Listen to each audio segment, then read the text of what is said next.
We're live, by the way, so welcome to the Yeah. podcast. Thank you. Nice. Hey, hi. It's and as a heads up, there's a we'll edit out whatever, so we're just Yeah, gonna keep it free flowing. But I love it. stoked to have you on, man. And Yeah. I'm just gonna kind of dig in if that's cool. Yeah. I'm gonna actually. I'll go on the table so you can hang here. Sure. Yeah. I'll just move.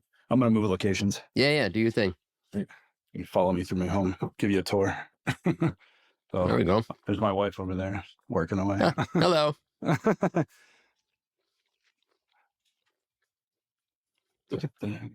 Here, I'll sit here. I'll give you a nice outdoor. Actually, I'll show you. This is what I'm talking about. You can kind of see. That's what we're dealing with outside right now.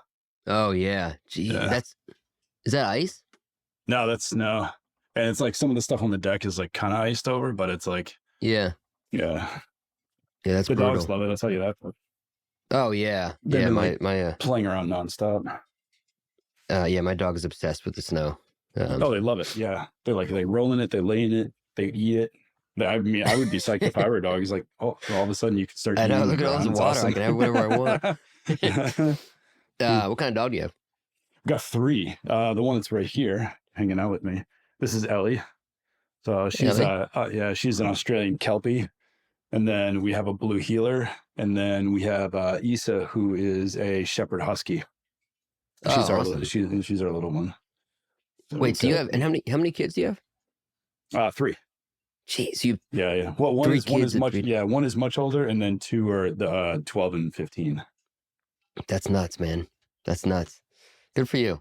Yeah. We have an English bulldog, but he kind of just lays around all day I until think I he remember wants you were to go saying that outside. before. Yeah.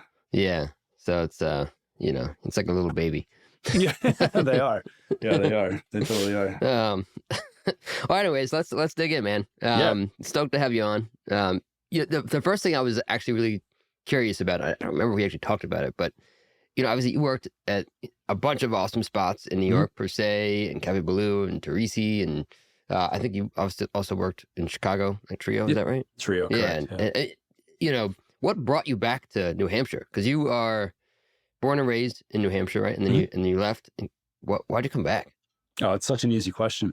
It's and it's one that I love to say. It's just I mean, obviously the fact that like I grew up and was raised here, like I love this area. I love small towns. I love the access to the mountains and the ocean. Um, big cities are great, but I'm definitely not a city boy at all. And I need this. I just kind of showed you the outside is like we have 4 acres off in the forest, and like this is what I need. This is good for me. Yeah.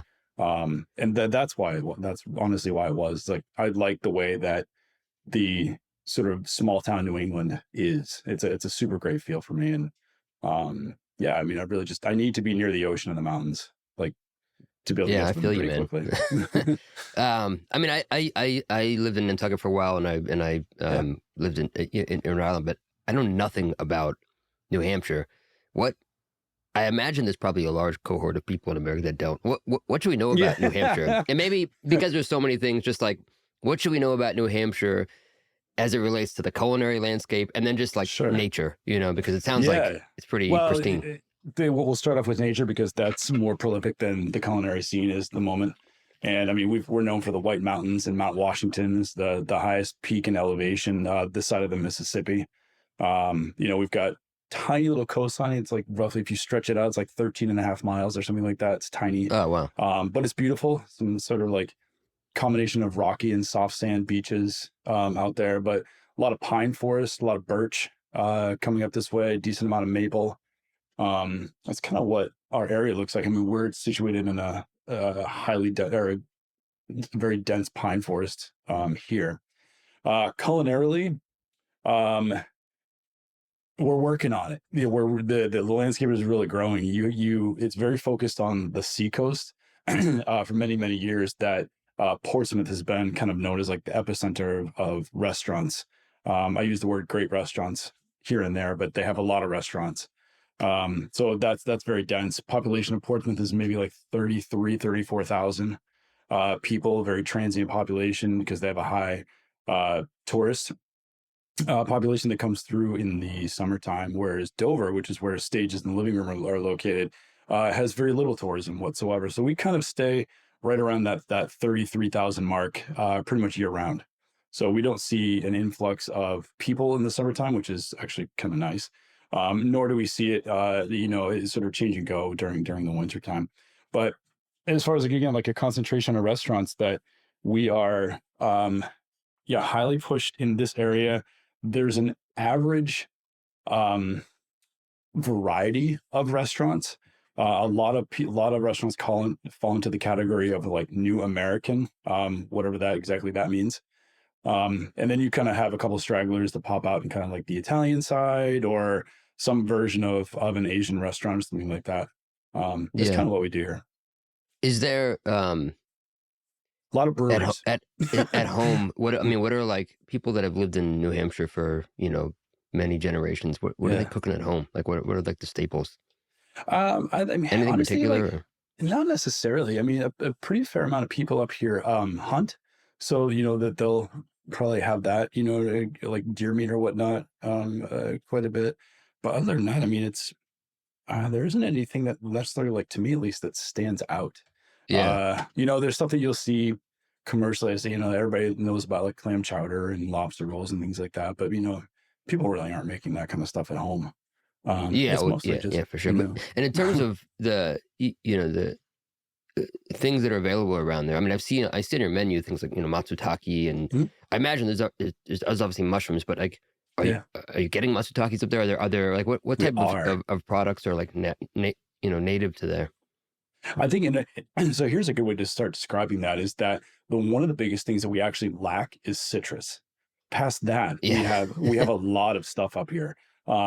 Huge diversity of mushrooms. You mentioned matsutakis, and we get everything from hen of the woods, chicken of the woods, lobsters, morels. Sometimes you'll find black trumpets are pretty prolific. Matsutakis are awesome. What does it say? Varieties of oyster mushrooms, all kinds of different stuff. Cauliflower mushrooms, bear's head, lion's manes, like those are all the wilds. Awesome. And so we get and chanterelles. That's another one we get. Yellowfoot and chanterelles. So tons of those. I mean, speaks to the fact that we've got tons of forest up here. Farmland, good variety of kind of we'll call them common vegetables. Everything from potatoes, tomatoes, peppers. Eggplant. Basically, all the nightshades can thrive really well up here. What else do we grow? Very, it's good herb country. A lot of people do well with fresh herbs, wildflowers, a lot of that. I mean, pretty much everything. It's pretty much everything. That's the same. Like, it's better to describe it like to tell you first what we don't have, because it's literally just citrus. And imagine avocados.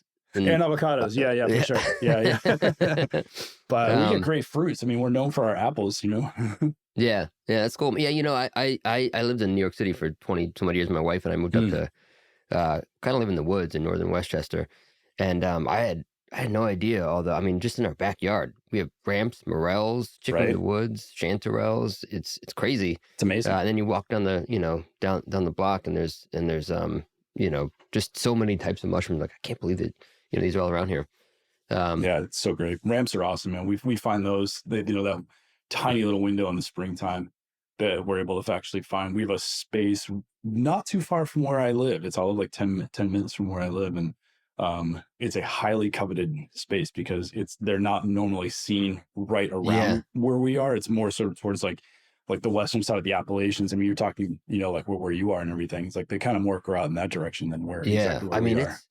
It's crazy how many there are near me, and no one even knows. Like, we were at like our one of my son's or daughter's friends, like from her class, like we were at their parents' house down the block, and it's literally just probably like a half acre of ramps everywhere. And I was like, do you know what these here? And they're like, what are those things? And I'm like, okay, I need to start a business, because every house here I could just, get all these ramps, hire somebody, $18 a pound, and they're everywhere, and like literally they're everywhere around here.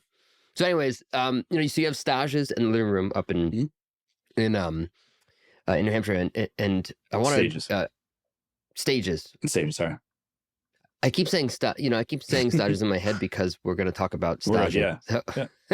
So, anyways, we'll get to that as well. Yep. But it's been around for 12 years, right? Just about, yeah. We touched 12 this March, actually. It's coming soon. Wow. So I mean, I want to hear like you talk about what the restaurant is and why, but one thing, I've been thinking a lot about this lately, of, when I think back from 5 years ago or 10 years ago, like I always kind of want to be embarrassed about what I was putting out 5 years ago. Otherwise, what am I, Right, right, how much am I growing? But like, right. I'm curious, you've been doing this restaurant now, you've been doing it for 12 years. Um, what's changed? What's evolved? Like, what are the most tangible like differences between day one and now 12 years later with the restaurant? That's such a great question. And I honestly think about that all the time, whether somebody's asking me that directly or not.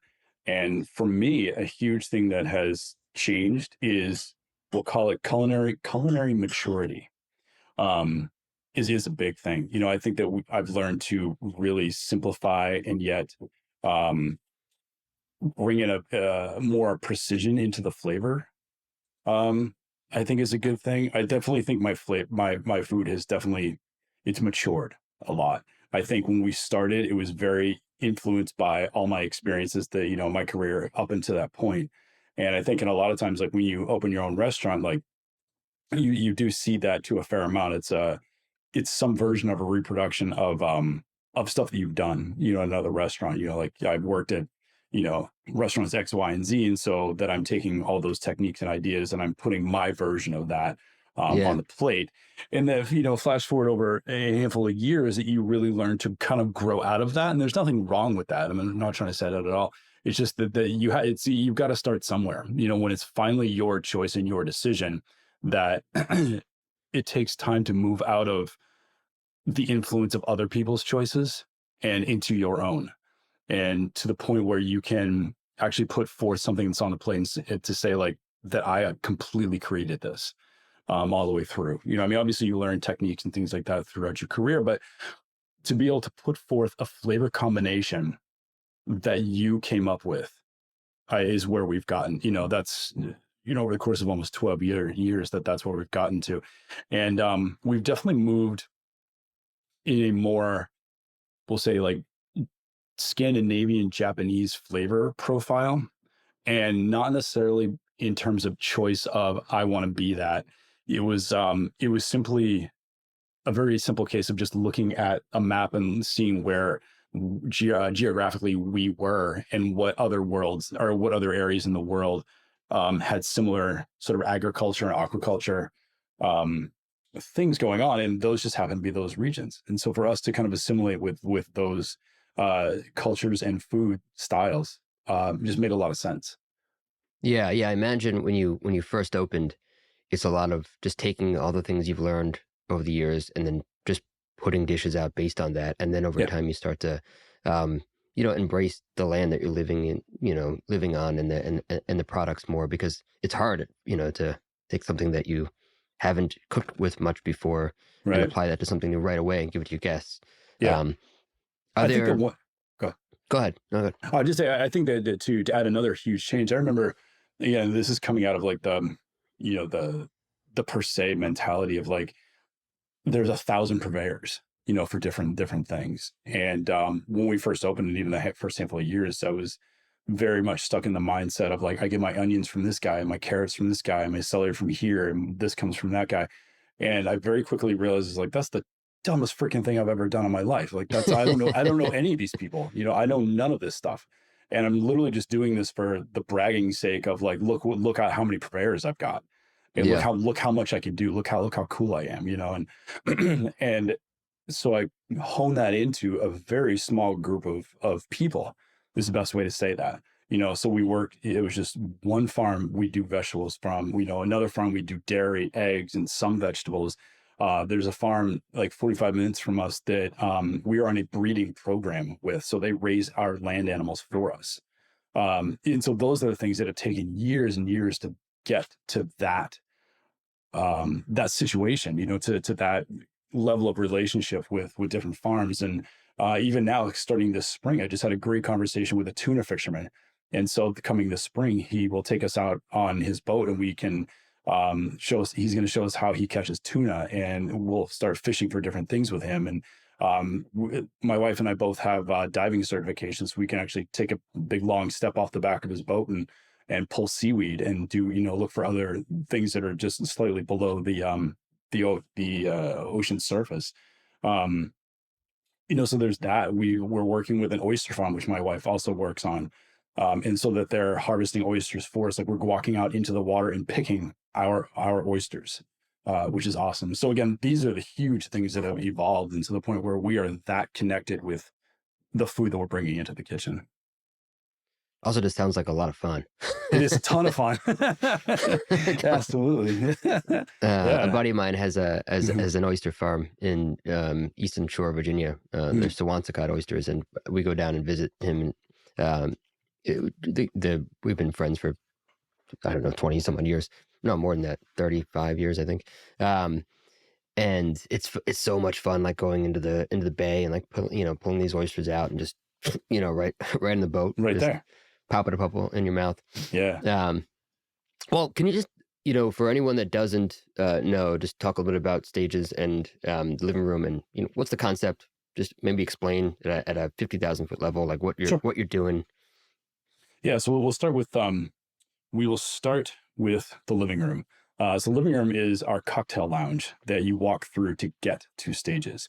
The idea behind this is it's nice and cozy. It's kind of slightly dimly lit, very warm, almost like vintage lighting. It's all couches, coffee tables, bookshelves, record player, games from my generation, board games and things like that. I brought in most of my cookbook collection so people can take books off the shelf and hang out. We have an excellent cocktail and mocktail program. Our full beverage program is offered there. And then we do a small plates menu offered a la carte out there. People do make reservations. We don't require, but our biggest thing is like, we treat this restaurant as our home. And when you come into somebody's home, what's the first room that you get to? The living room. So we want you to sit down, hang out, relax, and feel very comfortable and enjoy, first off, the company that you're with. And then we will highlight that with a selection of food and beverage.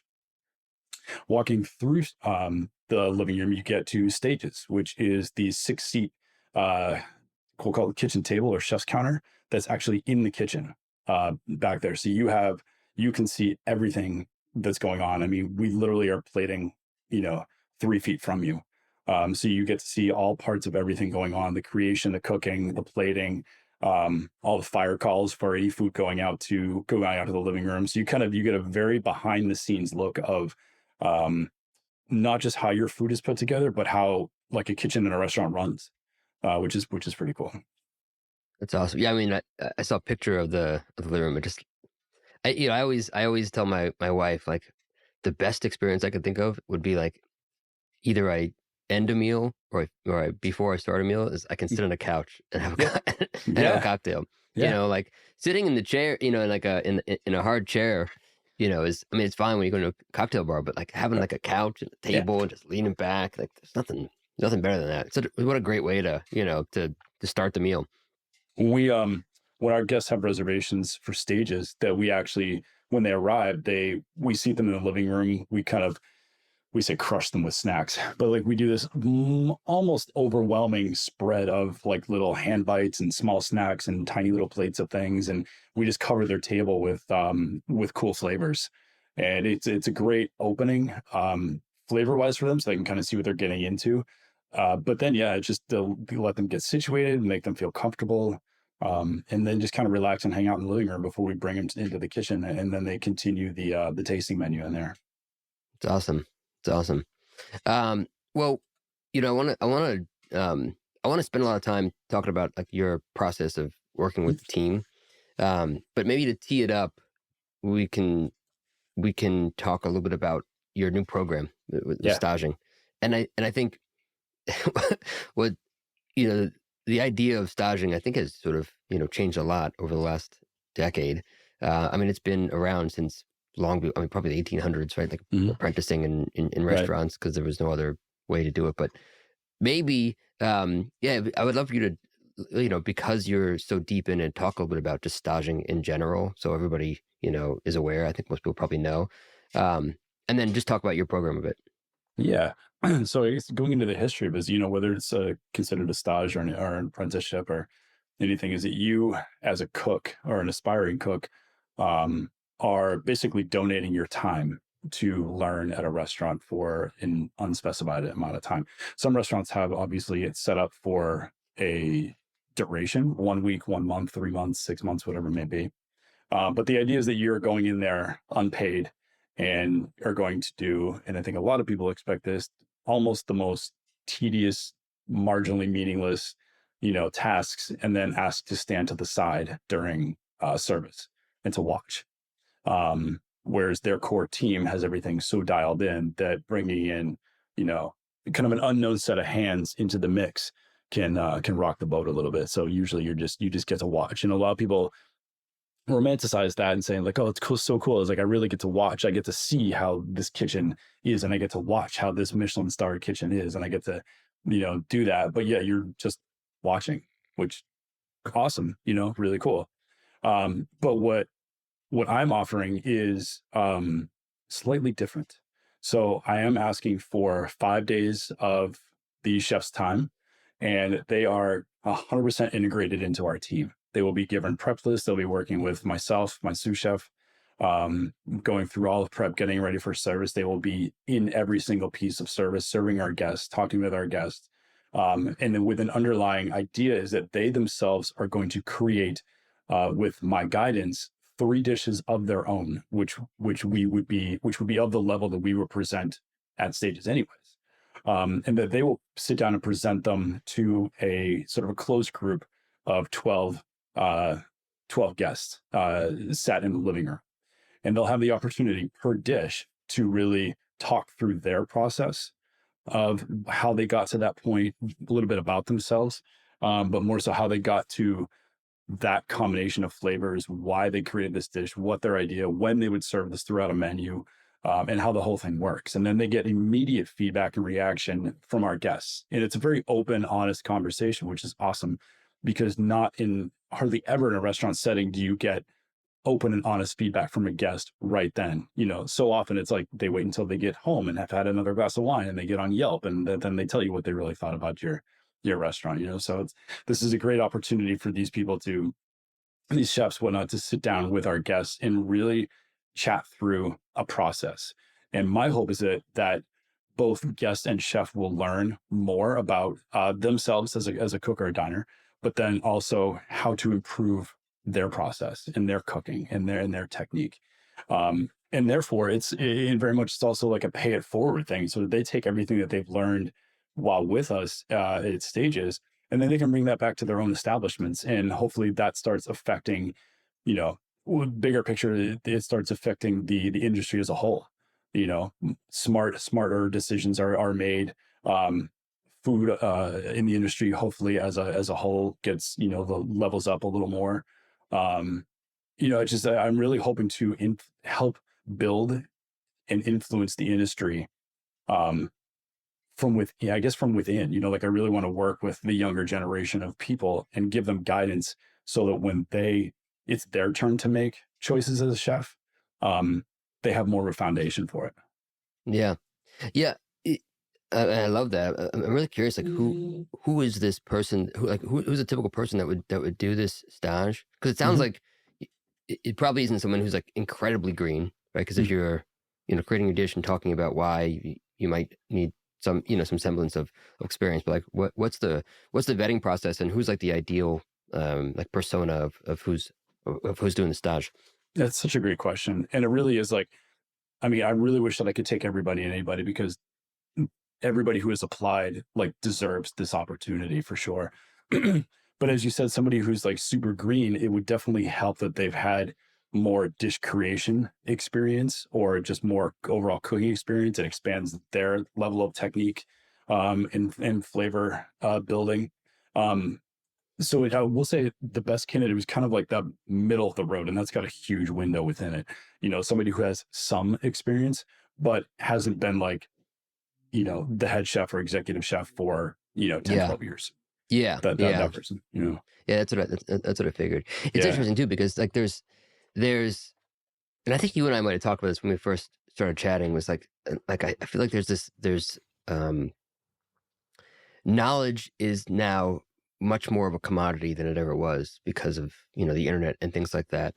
But just knowing, going on YouTube or TikTok or whatever, you find these things and seeing how to do something is not enough, right? And you have to have this experience, and part of that experience is what you're talking about with this kind of stage, which is incredible. And then part of it is also like, I mean, there's a value to doing something repetitively. I remember staging at Danielle, like, my day off, and I think I spent 3 hours just cleaning mousserone mushrooms. Right. Yeah. And I remember asking the chef, like, okay, what's the fastest way to do this? And he said, start. Like, cool. I was like, got it. And, there's something to that, because in cooking, in any craft really, right, there's the technical piece of it, but then there's also the psychological and the emotional piece of it. You have to have like, durability, and you have to have resilience, and you have to have like the callous of knowing that, like, this is not just having really good ideas, and this is not just, being able to make something look pretty on a plate, but you have to be able to do this consistently over a long period of time. And it's not just mental, it's physical, both those things. And that's something to learn. And I think that's probably takes longer to learn. Is there any part of, it sounds like with the type of stage that you're doing, the purpose and approach is probably more for like, hey, you've gotten that part already, and now we want you to start to, see what your food and your, and your ideas look like to the public. It sounds like that's more of kind of the approach that you're taking, right? Yeah. And you actually just said something just that I really wanted to hone in on, is that, there's so many ideas out there and so many different things. And one of the biggest things that I really want to help cooks and chefs do is to take that massive information, those little bits and pieces of things that they know how to do, and really hone them in, and so that they're making smart choices for the plate. And then, again, to like, how do you take an idea and understand if it's feasible, flavor-wise, logistically, financially? Does it work within your menu structure where your guests like it? Are you making something just because you think it's cool? Or because it's a trend or whatever it is? Or are you putting forth like a stupidly solid plate of food that your guests are really going to identify with? And there's I've seen this in so many cooks, especially, the younger ones, like they're, like you said, is like whatever's on the internet or social media, there's just so many things out there and so many ideas that they're like, I want to do it all, and I want to do it all right now. And so the menus and the food that they put together can tend to be these highly disjointed ideas. It's like you took all the puzzle pieces and put them together in the wrong order. But realizing instead of a 100-piece puzzle, you literally need 3 pieces to put this together. Just do them really, really well. And I think that's going back to what I spoke to before about, like, my maturing as a cook, that you learn to filter, you learn to really understand your flavor and why it's actually there. What influence it has with the other textures and flavors that are on the plate. That's only one piece of the puzzle. Obviously, you need to be able to put this forth to a guest, and they have to be able to understand the idea that you put on the plate without you going through a 20-page explanation of like, this is where I come from, this is what it is, and this is what I was feeling. It's like, at the end of the day, it's like, I don't want to say like nobody cares, but it's like, you should be able to convey. I mean, talk about, like every dish is like an elevator speech, right? Like you've got 20 seconds of time to capture your audience's attention with a holy shit, that's amazing. And whether that's, a 28-ounce, ribeye chop, or, that's, a tiny little piece of something on a spoon, like you've got to capture that. And that's kind of what I'm hoping to hone in. No, it's so true. I mean, I feel like we could talk about this for hours, because it's a great topic. I think there's an arc of every chef that wants to do something great, where inevitably, no matter what, in some part, usually early in your career, and then it ends, is like, there is a narcissistic piece of what we do, where like, because there's so much instant gratification, where you just start doing things because they're cool, and you want to, get a reaction. And, I think one of the hardest things is to like have constraint as you mature as an artisan, right? So like, when you're at this stage of your career, you don't understand well enough how to execute this thing, but you can execute something simpler. And if you could keep that constraint as you grow, then your food is going to continually be delicious. But you have to be mindful of what your constraints are. Not just there's also of course like economical constraints, but like we as as chefs, like the way that you're able to airze a piece of fish 20 years into your career and 2 years into your career is just different, and there's not much you can. It's hard to explain it, but it's just different.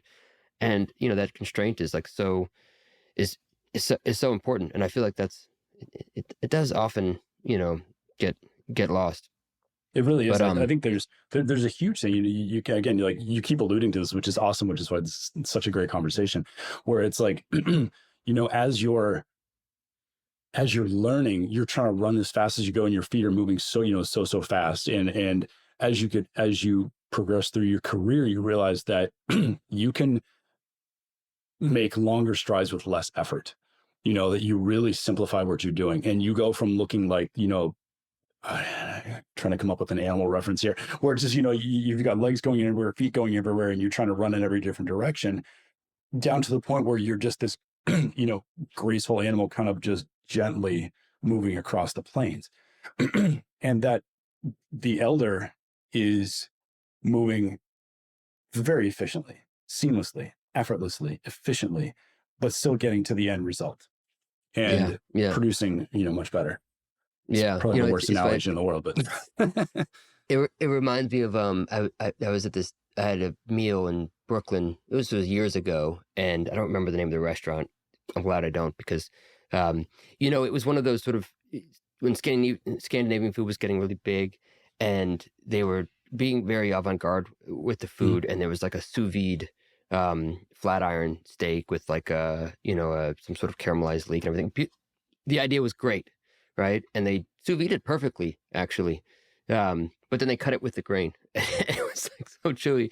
And I'm like, it doesn't matter how many cool techniques you have. There's some, learn the fundamentals, and then you can grow from there. And I think that's, you see it all the time. And I don't know if there's a way to get around it when you're a young cook or any really craft. I think it's just something that you just start to play around with. But if you have somebody as a mentor that can help you like have that restraint, it goes a long way. And I think in many ways too, it's like, and a million people have said, is like you have to go through that. Not necessarily say it's like a rite of passage, but you've got to go through all those like weird ideas and failures and all that other stuff in order to actually learn the true ways to like how food works. To use your example, like why wouldn't you cut it that way? Well, what if you turned your knife slightly differently? Or it's just like, man, maybe I should not cut it with the grain. Just little things like that like you're all about that, the fancier technique, or like, look at what I put on top, or I turned olive oil to powder. It's like, cool. You still can't cut your steak right, and your brunoise sucks. Stories and ideas are important, but 100%. They have to be delivered with like also great food. Correct. Well, I think because you're starting this program with staging, and because of your career, I have to imagine that you have a pretty interesting, maybe not novel, but at least a pretty smart approach to training and sort of mentoring your cooks. And we were talking about knowledge as a commodity, and because now it's so available. So I'm curious, like, how you think about like the advantages and disadvantages of a cook that's starting their career today versus when you started, your career decades ago. A huge difference between those two eras that I can actually call it that, is literally the internet. Well, like when I started cooking, there wasn't looking things up on the internet and websites, and social media didn't exist. And, so I had my nose in books, that I was constantly studying, like Charlie Trotter's books and, Jacques Pepin. And like, those were the books that my nose was constantly crammed into to learn technique and flavor. And then, I guess at that point, like avant-garde flavor, or just like creative, like the fact that like Trotter was putting, meat sauces with vegetables, people were like, well, you can't do that, and so we're breaking boundaries kind of at that point. Flash forward to, now is that there's, with the internet and everything, there's just so many ideas. And I have this wonderful CDP on my staff who is just a hair over 21 years old, just, graduated culinary school. And he is the epitome of like the excited cook. He's so in it, so dialed in, absolutely loves it. Like works on recipes at home, is constantly, asking questions. It's literally just like, I love it. As a teacher, is like, I absolutely love his drive. The thing, and he knows this, I'm not like talking behind his back right now. It's, is to hone in those thoughts, is to really dial those in. And I think that is a huge part. And he's mentioned this, and he and I have this great conversation, like just constantly, just ongoing, conversations about it. About it's awesome to have all these ideas, and I want you to have them. I don't want you to stop thinking in the way you are, because it's the way that your mind works. And I appreciate that. What we're working on is taking those 100 ideas, and it's like a self-filter, being able to figure out like what actually works, why would it work, where would it go, what does it have a place with. This leads into something that we actually have in the kitchen. We have 3 huge whiteboards up in the kitchen, and it's a dual process, meaning one, that we want our guests to see into our thought process. How do we create dishes? How do we create things? Oh, that's cool. We want people to see literally behind the scenes of how we create things. And we first start with the idea. And the idea is like, does it have a purpose? And this satisfies the idea of you're not just creating a project for creating a project. How many times have you been in a kitchen, and in a stage or an intern comes up with like this half deli of like, mashed up chives? Is like, chef, I got you, here's your chives and here's the scrap. And I thought maybe we could create this little oil and we could do this. And you're like, don't give me another project, because then you're just creating projects for projects. But everything needs to have a purpose. So if we're creating, like we have an arsenal of garums going right now, which is great. Do we know what that will end up being? No, but we know that within our food that those things will all have a purpose. And so we're creating with that. That has to satisfy the first idea. And then we move into, does it have a purpose? Like, where is it going to go? And then we start morphing into like, we could start possibly combining it with other flavors. And we haven't even built a dish yet. We're literally just saying, okay, we've got this beautiful scallop garum that could possibly go with like a maitake mushroom over the fire. Like if we just glaze it with that, stop the idea right there. Just put that on paper. And so it goes up on the whiteboard. And then we move it into where its final possible destination would be, is to we start placing it.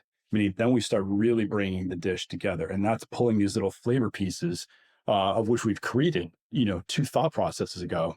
Now they start to come in. And this is literally the out in the open thought process on how we get to a dish. And I thought it's our best way to organize a lot of these things. So that, if you see it up on a whiteboard or on just sort of out in the open, I guess, then you're constantly walking by it. Not only are you always thinking about it because you're seeing it, but it really helps you to hone in on those ideas and how to manifest that.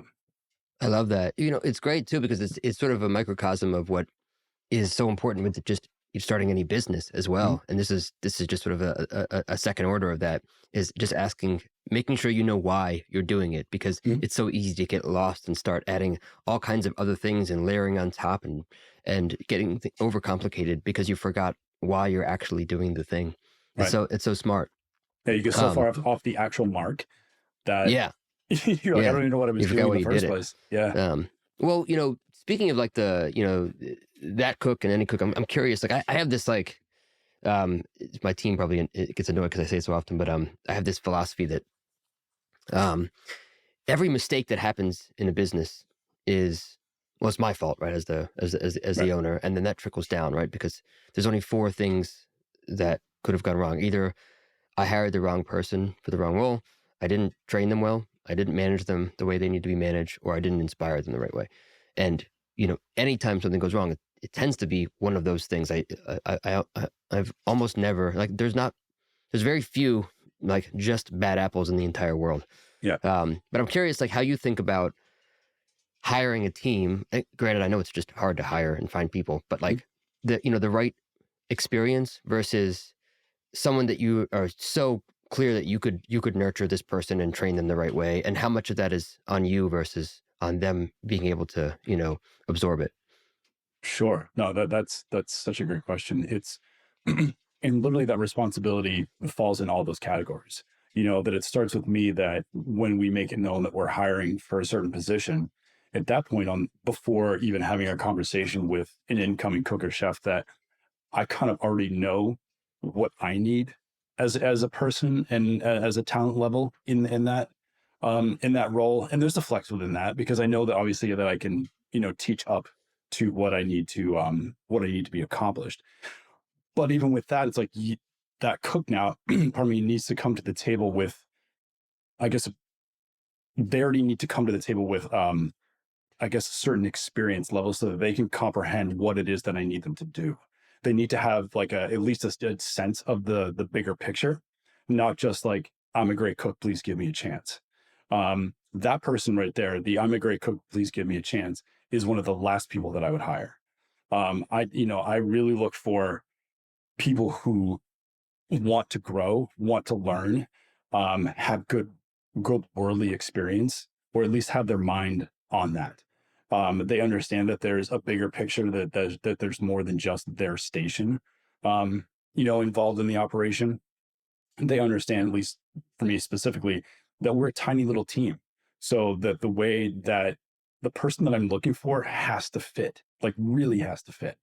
And it's not always the person with, the gigantic Michelin starred restaurant, nor is it, the person who's, fresh out of high school, just hoping to get their first job. It's somewhere in the mix of all that. And, you could have an incredible amount of high-end experience and be like an egotistical asshole. You could also have all the same experience and be like the most chillest dude I've ever met. That's the guy that I'm gonna hire. Is because you need to not only gel with me and with the team, but you need to be able to work with our guests and talk with them and speak with them and be able to have conversations in many ways, like, very candidly and very openly, because they're going to ask you like all kinds of stuff, and I need you to be able to handle that. So my requirements are very different from what the next chef's or next restaurant's requirements. How do you identify that? Like, how do you interview for that? It's a conversation, much like you and I, are having, right? It's like, I'd hire you. It's just like, it really is like, I kind of have a guideline as to what I'd like to know. And some of that is reflected in the application that we have for the staging program. It's like, I'd love to know generally what your experience is. And one of the things I'd love to know is, what is, have you traveled? Where's your favorite places, to be? What do you do on your days off? What is your favorite restaurant and why? And I'm not necessarily looking for like, oh, I've been to Le Bernardin and it was, it's like, no. Like legit, what's your favorite restaurant and why? And because I want to know how they connect with food. And that's what I'm looking for out of that question. That if your connection with food is that it looks cool and you appreciate formal service, like, I don't really know if, you're going to fit in here, because it's too rigid. And I'm not trying to say that that's wrong. I haven't interviewed any wrong people. It's just about like, I need to know that I can have a conversation with that person about anything at any point, whether, they did something wrong, something's really messed up with the restaurant, whatever the conversation may be, that I can walk up to that person, and we can talk about it. Yeah. It sounds like, the right aspiration is far more important than the right experience. It's funny. It reminds me of a couple of things. There's Zappos. I don't know if they still do it, but they used to. If a candidate got far enough along in the interview process, they would offer them like $5,000 not to take the job, and it was their way of just clearly identifying people that didn't want it enough, and it cost them some money. But oftentimes, it costs more money to train, Totally. new people that leave. And then there's we at Mies we deploy this thing called the A method of hiring. It was just it's a methodology that I learned from this coach of mine. And there's a whole, I can put it in the show notes, but one thing that I found really profound was that most people get wrong is that they just hire a good person and they're not super clear on what is it specifically that I want the results of this person to, like, what results do I want out of them? Not what's the job description, and not like what is this person supposed to do it because of the role, but like, what result do I need for my company? And then get really specific about that, create a scorecard so that when you're interviewing people, you're not, you're looking for specifically why they would drive those results. And in this case, if the result is, the interaction with the customers and things like that, and the experience that you drove, then yeah, like that conversation is probably far more valuable than, where have you worked and Yeah. do you know how to brunoise a shallot? Right. Exactly. I mean, I've had, quite an assortment of people that have come through the kitchen. And, we've had, there was a gentleman that worked for me. He did an internship out of high school. And literally within the first 10 minutes of working with somebody, if they are something special. Oh yeah. And this guy, like, I worked with him. I was like, this guy is like, I'm not going to lose track of this kid. And he worked for me for a while, finished high school and everything, stayed on full time. And then eventually went to CIA to continue culinary education. Came back on his breaks and just like worked, stepped into the kitchen and we worked in seamlessly. Graduated from school, and then he went to Next in Chicago, started there, and he's at Alinea right now. And we're constantly chatting. In fact, when he comes home on break, like for breaks or things like that, like we go out rock climbing together. And that's just like that kid literally came from like next to no experience whatsoever. But there was just something inside that I was like, I know this guy has got something in there that I want to work with and I want to cultivate, and I'm not going to lose track of. And so, here we are just a couple of years down the line, and he and I are in great great communication and everything. And he literally texted me at various points in the night, like, chef, I'm so tweaked out right now. It's like service was so hard today. It's like this, I don't know if I'm drowning or like what's going on. And then we have a great conversation about like, slow it down, break it down, what's going on and how is that. And we talk through that, which is great. And like, that's the kind of person that I love to work with, is that right there. Yeah, I love that. And those relationships are so important, Mm-hmm. someone doesn't have to come work for you right away. That who knows, he might run your restaurant in 10 years. And that's the thing is like, to go back to the stashing thing or just the industry as a whole, is that there is, whether we're speaking about my restaurant or just anybody else's restaurant, is like, we are a piece of a much bigger puzzle. And the better, in my opinion, that we can affect that whole puzzle, the better the industry as a whole does. And therefore food is better, morale is better, physical, mental, everything is just better, better, better. We have better restaurants come on the scene, it all just helps. Yeah. 100%.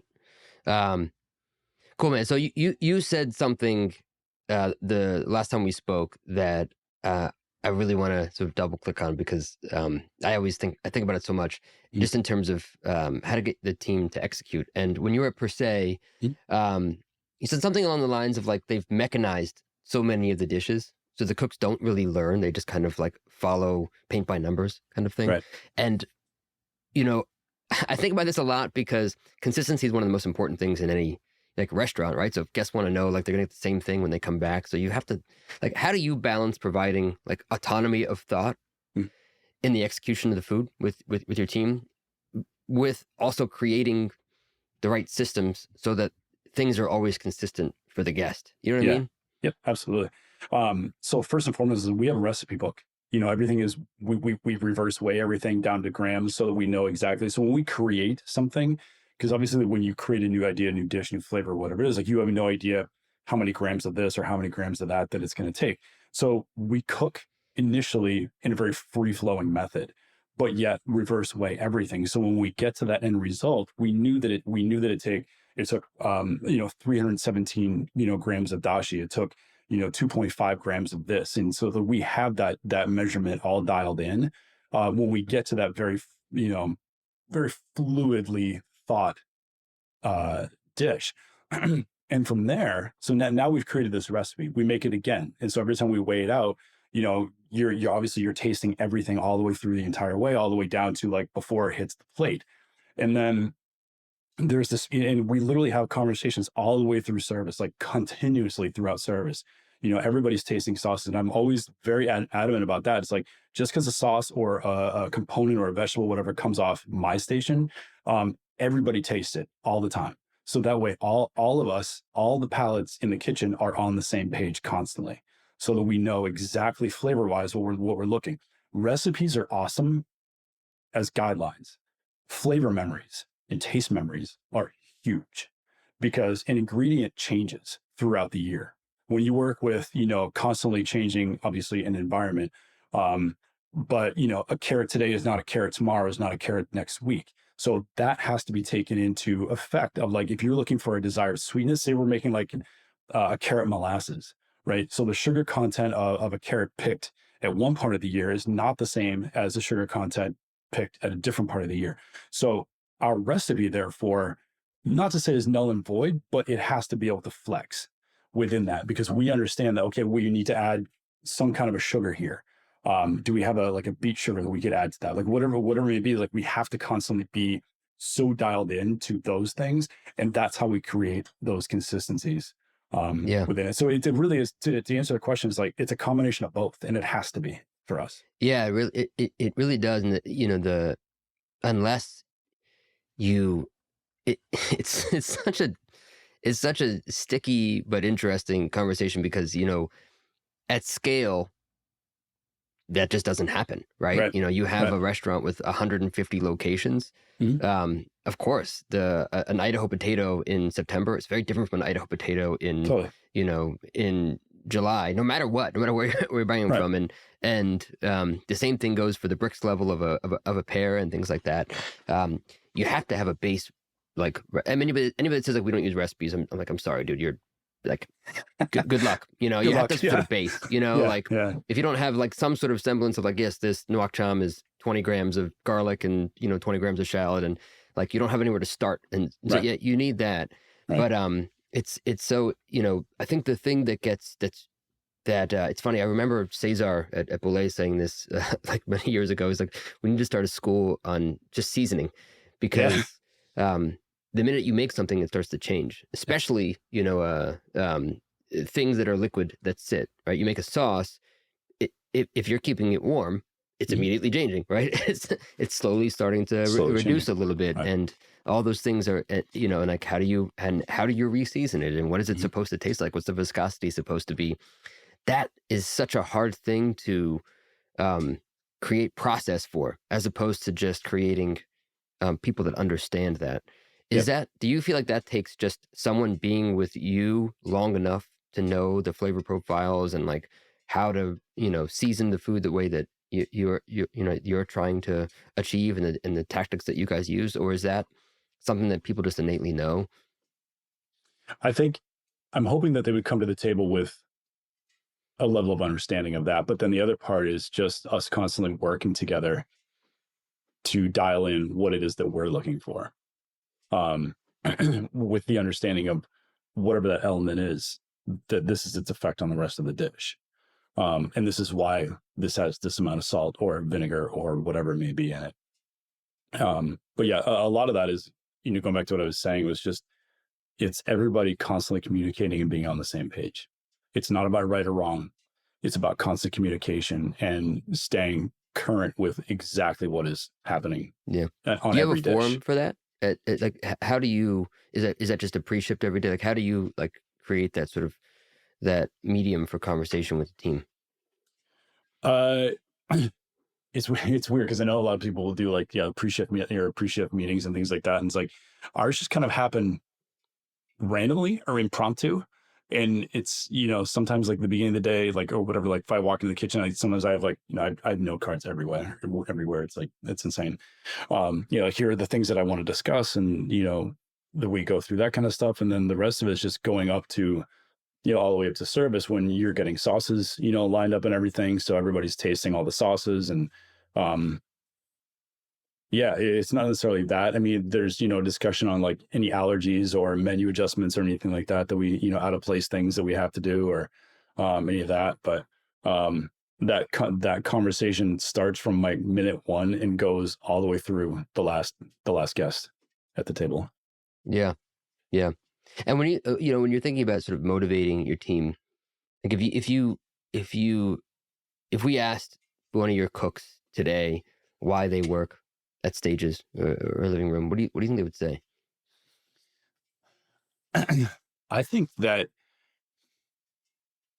biggest thing is that at least I hope this is what they would say, is that I create is that I create an atmosphere where they feel like they belong and they're safe, that they feel that they learn constantly, so that they are open to that conversation that we were just talking about, that they're comfortable to bring a thought, an idea, a dish idea, or whatever, to me. And Yundi, my sous chef, said to me the other day, just totally out of the blue, she's like, I just wanted to tell you that I really appreciate that when I bring an idea for a dish to you, that you don't just say no, or no, we're not going to do that. That you literally you stop everything you're doing and you talk it through with me. And if the end result is, no, we're not going to do that, we at least have discussed why and how we can evolve that idea into possibly something that we could use later if we're not using it now. Yeah. And so I think that's probably, I hope that's what they would say. Yeah. I love that, man. What do you do when someone makes a mistake? Like, how do you handle it? Yeah. So this is something that actually that I learned, actually, that I saw per se, and I thought it was great. There's one small exception, is like, I don't yell at people. Is that when a mistake is made, that whoever it is that has made the mistake, that basically the entire team kind of comes over and talks about it. This is what was wrong. This is the adjustment we're going to make. And this is the direction we're going. That way, again, it's not about this person screwed up, and they don't feel, pulled out of the crowd or pulled out of line. They don't feel chastised. They don't feel down about themselves. They understand that something went wrong. They may have caused it, but there's something went wrong, and that this is how we're going to fix it. And this is what we're going to do in the future to avoid that. I mean, it's a restaurant and it's a kitchen, and sometimes waste happens. As much as you don't want that to occur, it's kind of it's a part of the game. Like, if you're getting into a restaurant, and you're going to cry and scream about every little particle of something that somebody screws up, I was like, dude, pick another career. Because that's just part of the game, Yeah, so 100%. It's like, I choose not to cry about that. And the bigger thing is getting it right. That's more important. Yeah. And I think about this all the time, especially with my team, and a lot of people on my team, because I run a tech company now, not a restaurant anymore. Yeah. They know way more about what they do than I do, which is a very different world. And I think, we have expectations of what we want. And as in the kitchens, for a very long time, it's starting to change. It was wrong, you get yelled at, right? And I think, I do a 360 review every year. One of the biggest outcomes this year that I learned was that I don't ask why enough when things go wrong. And it goes back to what I was saying about, anything that goes wrong, I think is ultimately my fault, right? Like, I either didn't hire the right person, or, I didn't train them well or manage them well, and they're not inspired. And so when someone makes a mistake, now I try to step back, and I have to I have a note card for this, ask why, because I usually my normal mode would just be to talk about why it's wrong. And now I stop and say, hey, why did you do that? Right. What happened? What was going through your mind? What were you thinking about? What happened to that day? And then that helps me understand, okay, maybe I wasn't clear enough about the process, or maybe I didn't set up the right environment for this to happen, or I wasn't clear enough about principles or process, or maybe I thought this was the right person for this thing, and it wasn't. And it sucks, by the way. Yeah. when you realize, oh yeah, everything is kind of your fault. Yeah. But that asking of why, I think has been so helpful for me, of understanding why, it's not just my perception of what went wrong, but maybe there's something else at play. Anyways, it was a tangent, but I think that I go into a lot of those things not with the idea that I know everything and I'm right. That's how I start with a lot of that stuff. And that's one of the benefits of having sort of that group discussion versus just that one-on-one discussion. Whereas let's pretend you burned an onion. What's a simple example, right? You burned an onion. And so I walk up to, that cook and it says, chef, I burnt the onions. All right, so what did you do? How did you cut them? What was the oven temperature? You break through all the process of it. And then it's well, what can we do different so that that doesn't happen? Is it a simple mechanism, you forgot to set a timer, or that kind of thing, whatever it may be? But you allow anybody in that group to have the right answer. ultimately I give the check mark saying like, yes, that's what we're going to go with. But I absolutely open the floor to like anybody at any moment could have the right answer. It's not just me. And that's how I learn, not just as a cook, but as a person and as a leader, that at any moment, somebody could have that right answer. And if I'm not open to that, or if I shut down anybody else's ideas, we will never achieve forward progress. It'll just be like a singular line, and that's not helpful. Yeah. Yeah, Evan, I think, what I took away from our first conversation was it's really clear that obviously you make really delicious food and you have a really great restaurant, but that you're thinking a lot about just not just how to make great food, but how to move our industry forward and how to and how to lead, a team. And I think that this stage program that you're creating, it's just going to make you that much better of a, of a leader and a stalwart in the industry. So I'm super stoked that you're doing it. Oh, me too. It's a win-win. I mean, not only do the cook coming in, will get something out of it, but I also, I guess selfishly, but like, I also get something out of it. Like I learn more about mentorship and how to help others and how to progress. And every person that will walk through our kitchen door to do this is going to help me evolve this program, which is awesome. Can you just share a little bit what everyone should know about how to apply, how to learn more about the program? Yeah. So we put up a post on my Instagram and the Stages Instagram, and then I have a link in my Instagram bio to get to the application for it. We break down the program into 4 quarters throughout the year, and it's a Google form. So click on the link in the bio on my Instagram, and it'll take you there. It's a handful of questions. A lot of it is the stuff that we've kind of discussed throughout this conversation, and then just hit submit. And I literally like. It's not a stack of papers on my desk. It's like I go through every one of these like so meticulously and to the point where it's like I feel like I kind of know this person. And so that's kind of how they get involved in it. I was super, super thrilled and beyond words at not just the volume of people that applied, but the geographical range from where they applied.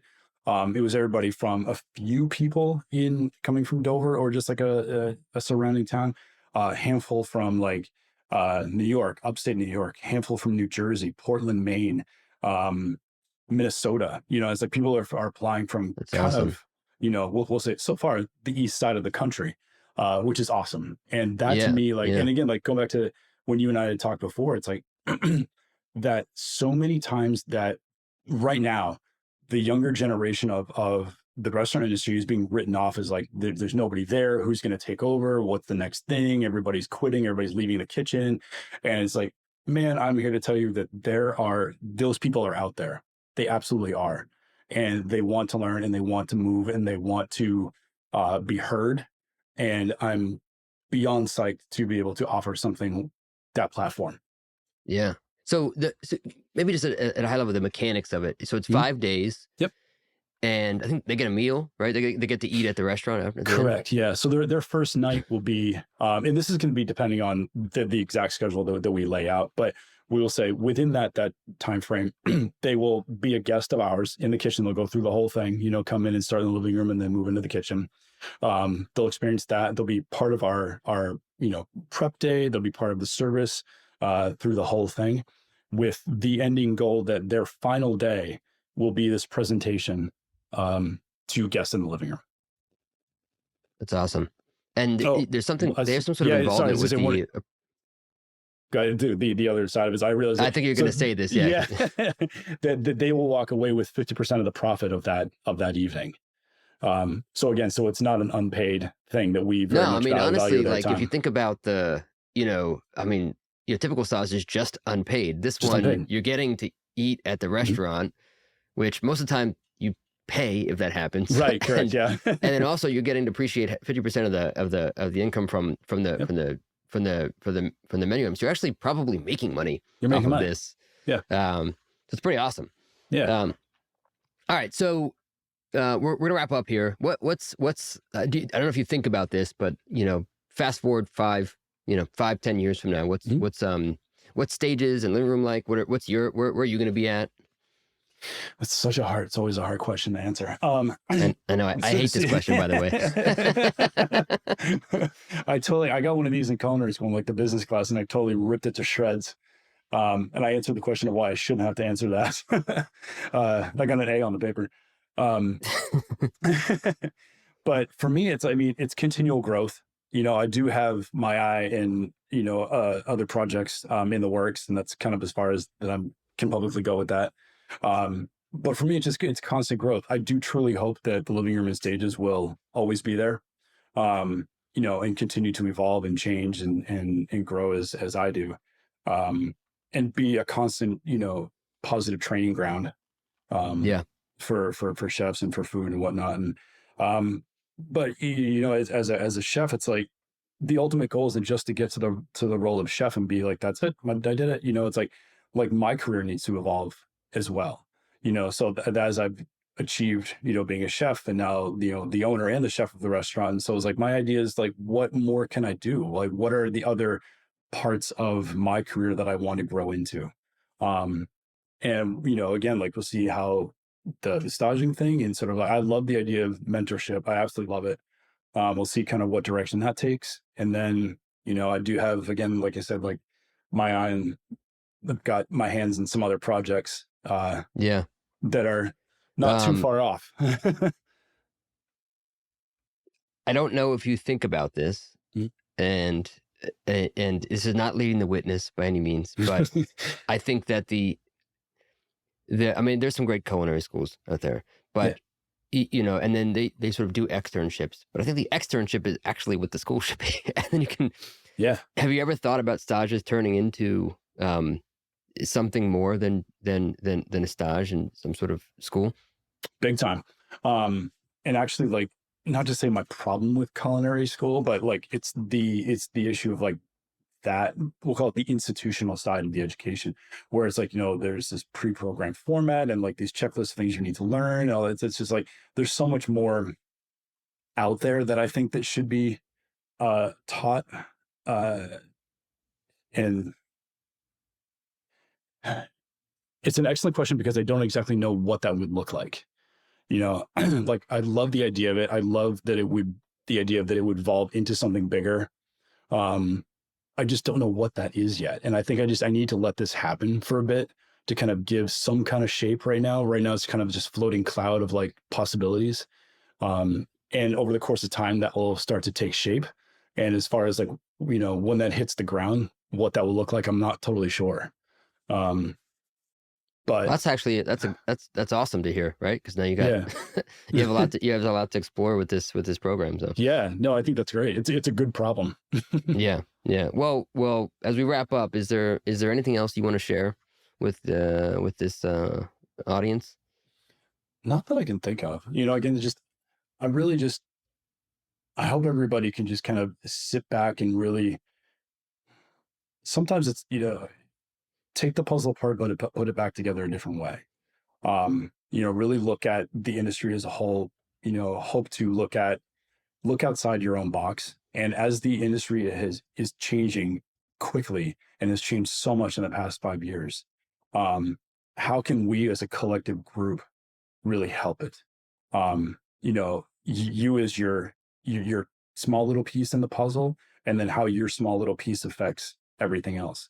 What can we do that can really make restaurants special to us and this industry really grow in a great and positive way? That's what I really want to see. I love that, man. That's a great place to end. This was awesome. Yeah. Thanks, man. I appreciate it. Yeah, I appreciate the time. And hope that the snow's not going away, but